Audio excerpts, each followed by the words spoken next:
Salut à tous, nouvelle vidéo aujourd'hui en NL10. Donc le but de la vidéo aujourd'hui va être d'essayer de comprendre qu'est-ce qu'un avantage de range et comment en tirer profit. Donc c'est pour ça qu'on va jouer une seule table, on va pas essayer d'avoir beaucoup de spots, on va essayer d'avoir quelques spots précis sur lesquels on va essayer de se concentrer. Déjà pour commencer, on va essayer de comprendre qu'est-ce qu'un avantage de range au poker. Pour faire simple et avec des mots assez basiques, un avantage de range, c'est lorsque vous avez plus de mains fortes dans votre range global par rapport à votre adversaire. C'est-à-dire, on peut donner un exemple, si vous avez ouvert au bouton et que la big blind a défendu, vous avez un avantage de range de nuts, c'est-à-dire que la big blind n'a pas tout ce qui est paire d'as, paire de roi, paire de dame, as roi, etc., que vous avez tout à fait le droit d'avoir. Et donc, en fonction des boards, donc des flops qu'il va y avoir et des run-out, donc c'est-à-dire turn et river, on va pouvoir bet plus ou moins cher en fonction de notre avantage de range, et c'est à peu près ça, grosso modo, qui est un avantage de range.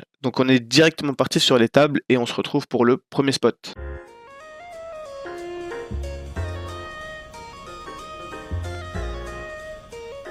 Ok, dame 9 off, ici on a open BVB. Donc sur un board roi 7-4 ici, l'avantage de range c'est nous qui allons l'avoir, puisque en termes de main forte, c'est nous qui en avons plus que la small blind. C'est-à-dire que nous avons tous les as roi, roi dame, 2 as, roi 7 suité, roi 4 suité. Certes, il va avoir quelques mains fortes qui sont roi 7 suité, roi 4 suité, paire de 7, paire de 4, mais en proportion par rapport à toute la range qui va défendre en big blind, c'est nous qui avons l'avantage de range. La turn c'est un valet. Et toujours pareil, en termes d'avantage de range, c'est une carte qui nous avantage nous, puisque ici, ça va nous apporter de l'équité à nos mains qui sont As-Dame, As-10, Dame-10, Roi-Valet, etc. Et lui, donc toutes les petites paires qui vont être les 4, les 7, les floats qu'ils vont avoir, ils vont être en grande difficulté contre un 2 barrel, c'est pour ça qu'on va abuser dans ce spot-là. Et au niveau du sizing, évidemment, on va utiliser un sizing cher, puisque on est en train de lui raconter qu'on a une grosse main, et donc on ne va pas miser des mains un peu moyennes, et on va quand on utilise un gros sizing évidemment, et donc on va polariser, c'est-à-dire miser uniquement des mains très fortes ou des bluffs. As-5 suité, pareil,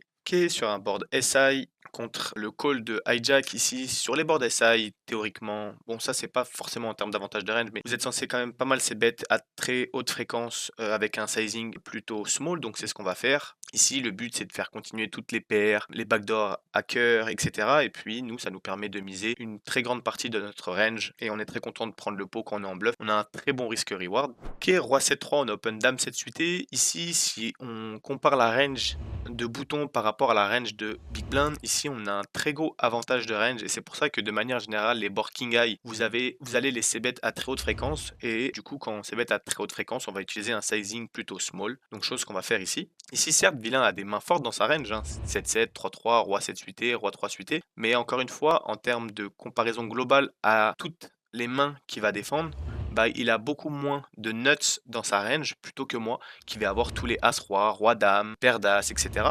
Et à noter que c'est important de ne pas regarder forcément votre main par rapport au board. Évidemment, il y a toujours une petite partie qui va regarder le board quand on n'a rien du tout, c'est plutôt relou de bet. Mais globalement, on va plutôt réfléchir en termes de range et pas en fonction de notre main. Et donc, on va essayer de faire la même chose quand on est en bluff et en value. Et on va utiliser les sizing ou en tout cas bet sur les boards qui nous avantagent en fonction de la globalité de notre range et pas en fonction de notre main pure, quoi. Roi dame off, ici on a un très beau combo à squeeze, on a eu un open UTG 3x et un flat du bouton, on a 7,5 blindes mortes au milieu, donc on a un très bon risque reward pour prendre directement le coup pré-flop, et on a un très bon candidat pour le faire puisqu'on a des très bons bloqueurs pour ça. Valet 10 suité ici, on a open, on se fait 3 bêtes par le bouton, on se fait 3 bêtes très cher, et encore une fois on est en NL10, et on n'a pas d'intérêt à défendre contre un sizing aussi cher, donc ici on va juste jouer en 4 bet or fold, et c'est la première fois qu'il nous 3 bet, donc ici on n'a pas besoin de défendre ce genre de main à ces limites là, on va juste directement passer notre main. Ça rejoint un peu ce que je disais dans la précédente vidéo, où en micro limite on va globalement avoir une stratégie de 4 bet or fold, et c'est quelque chose qui va vous rapporter beaucoup plus sur le long terme par rapport à si vous commencez à défendre, surtout contre des sizings aussi gros. Après, dans ces positions, cutoff, bouton, SB versus bouton, etc.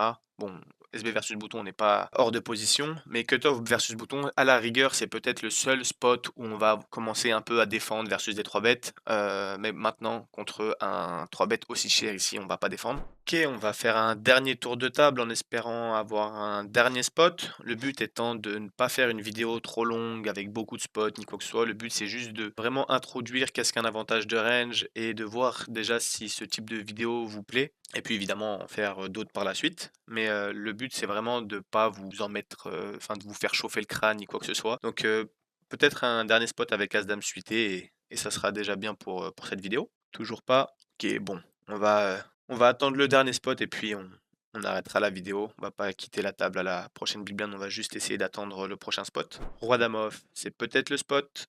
On va évidemment open, toujours pas. Ça a pas trop envie de jouer aux cartes sur la table. Je pense que la prochaine fois, si on fait ce type de vidéo, on ira plutôt en format go fast pour essayer d'avoir un peu plus d'action. Même si le but, encore une fois, c'est pas d'avoir 1 million de mains à vous montrer, mais vraiment quelques spots en particulier. Mais au moins, je pense qu'on aura un peu plus d'action en un peu moins de temps. Ok, peut-être cette fois-ci avec paire de 5 au bouton. Et non, toujours pas. Donc déjà qu'on n'a pas de spot, mais en plus les mecs mettent 20 ans à jouer. Ok, bon, on va jouer la Big Blind et si ça ne joue pas, on va juste arrêter la vidéo après ce spot-là. Bon, 10 off, c'est pas une défense, mais bon, on va quand même jouer un spot juste pour clôturer la vidéo. Donc on va défendre et on va juste évidemment aborder les avantages de range. Évidemment, c'est pas une défense si c'est 10 off, mais c'est vraiment pour clôturer la vidéo. Évidemment, on chatte bien. Maintenant, ici, vilain est quand même censé ses bêtes à fréquence assez moyenne sur un board SI qui l'avantage pas mal puisqu'il a pas mal de As-Roi, As-Valet, etc. Donc il va avoir un C-bet small, donc c'est plutôt bien joué de sa part. Nous ici, on pourrait check raise un peu. Maintenant, si on check raise, on va être quand même assez face-up, surtout sur un board SI, donc on va juste payer. Le 9, c'est plutôt une carte qui brique, même si ça va offrir plutôt plus d'équité à la range de cutoff qui va C-bet un peu toute sa range, style 7 et 8, 10 et 8, les carreaux, etc. Sur laquelle il va s'appuyer sur ce 9. Maintenant, contre un 2 barrel ici, c'est plutôt bien joué de sa part au niveau du sizing. Ici, encore une fois, pareil, à cette limite-là, si on raise, ça va être trop face-up, donc on va juste encore payer. Et le 8, c'est plutôt une brique totale, puisque ça fait rentrer uniquement 10 et 7, mais qu'il n'est pas censé avoir au cutoff. Et quand il 3 barrel, donc il y a souvent un As-X, maintenant on perd uniquement contre des 6 moins bons, mais il y en a très peu qui vont open au cutoff. Surtout qu'en plus on a le 6 de trèfle, donc on bloque tout ce qui est As-6 suité. Donc ici on va juste raise pour value tout ce qui est les As en majorité dans sa range, qui vont être globalement orientés sur du As-Roi, As-Valet, As-Dame, etc. Donc voilà, j'espère que la vidéo vous aura plu. On se retrouve très vite dans une prochaine vidéo. N'hésitez pas à me dire juste si le concept de ce format de vidéo vous plaît. Comme ça on pourra continuer ou sinon on repartira plus sur un format basique sur un live play. Donc voilà, ciao ciao.